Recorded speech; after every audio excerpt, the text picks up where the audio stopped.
We shot a sunglasses campaign in our living room. Here's how we went about it.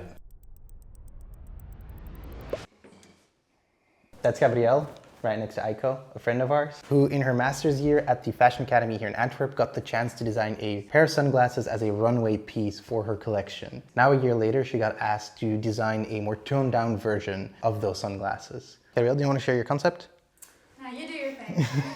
Okay, the collection, Got It Dog-Eared, is based on boredom and keeping yourself busy during the pre-screen era. So when we were growing up. Long drives, endless waiting times, and infinite fantasies. And this entire collection lives in that world. So when we started talking over FaceTime, because she actually lives in Stockholm, she flew out especially for this, we quickly found a feeling that we wanted the images to capture. Aiko took the role of finding poses and making mood boards based on the photos that Gabrielle had already collected. And I did some tests to figure out a more tactile approach to get into the images because all of them will live on digital screens.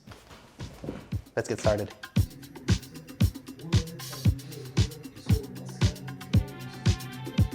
The glasses were based off of a cat's cradle, which we used as a base for the concept of the shoot, focusing on the moments of distraction, unconscious tics, and making images that capture that.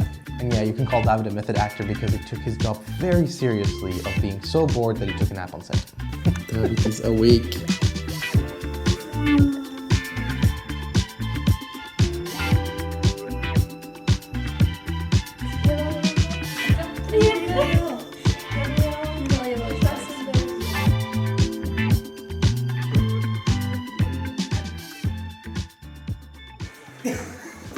This shoot felt so refreshing because it was just Aiko and me in our apartment with two of our good friends.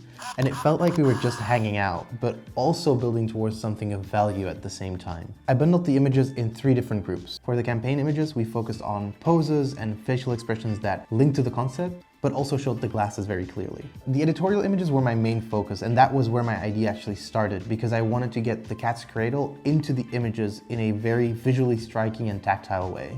Gabrielle and Aiko took my test and proof of concept and made it 10 times better. They tried out different types of paper, different methods of getting the rope through the paper, and then Aiko settled on wetting a piece of paper and molding it all the way around the rope. And then finally, the world building set offers context around the entire project and links all of the images together. I wouldn't call them filler photos, but they offer the position of building the entire world. That's why I call them the world building set.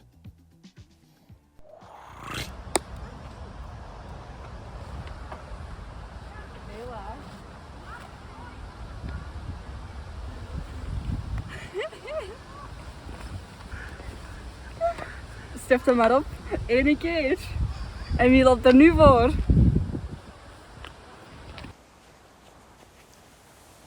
Apart from the campaign that we shot, the rest of August felt like a bit of a blur. I'm pretty sure that the hecticness from the last couple of months has finally caught up with me. It took longer than I expected, to be honest. But I also think that if you've seen my previous videos from the beginning of the year up until now, almost every single video I start with some form of saying that it was a hectic month. I know I shouldn't be laughing with this, but I'm pretty sure that I expected to hit this wall of exhaustion way sooner. But I am taking, like right now, I'm taking the time to rest up and get back into the flow of things. That being said, Aiko and I were both really craving time in nature and finding our rhythm again. And I was lucky enough to be invited by my favorite YouTuber to join him on a day in northern France at the beach. He's a good friend of mine. He makes really good videos on this platform. I'll link it below. Just that day did so much for my feeling of rest and calm. I made some drawings from that day. I'm really happy with the photos that I shot there. And it was just for me. Well, I'm putting it in this video so that I remember it, but it was just for me. Thanks, Bart. Wow, look at the crows, wait.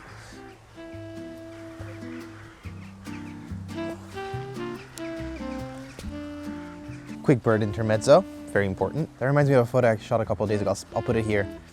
So soothing that image. I feel like it could also work in both like a photo book that's more of a fictional story, both in a documentary story. It's like it has a lot of potential. I just shot it as a snapshot, as a memory. There's a lot I could do with that, but just putting it on the reminder board to see if I want to use it. I usually balance my efforts of the month between my own work, client work, some random ideas that I have, and this way I don't really get overwhelmed with what I'm doing, even if it's a bunch of tasks all at once. But I can step back from something that's a bit too much at the moment, change to something else that I want to do, and then work on it step by step. But over the summer, I was working on a huge partnership with an entity that I've been wanting to work with for so long that my focus became very singular, and it's become hard for me to balance with my own work, which I don't mind from time to time. It was a project that took a lot of research and writing and concepting, and I'm super proud of how it turned out because it's going to be part of a bigger whole. I'm curious if you can figure out what it is. Let me know in the comments if you have any ideas. But I'll be telling you more about that in next month's video. It's crazy. September is going to be, I'm living September right now, and I'm telling you, a lot of things are coming together all at once. And I can't wait to share it with you. So I'll see you next month. P.S. I'm not in Belgium anymore. For now. For now. Yeah. Clay is just dirt.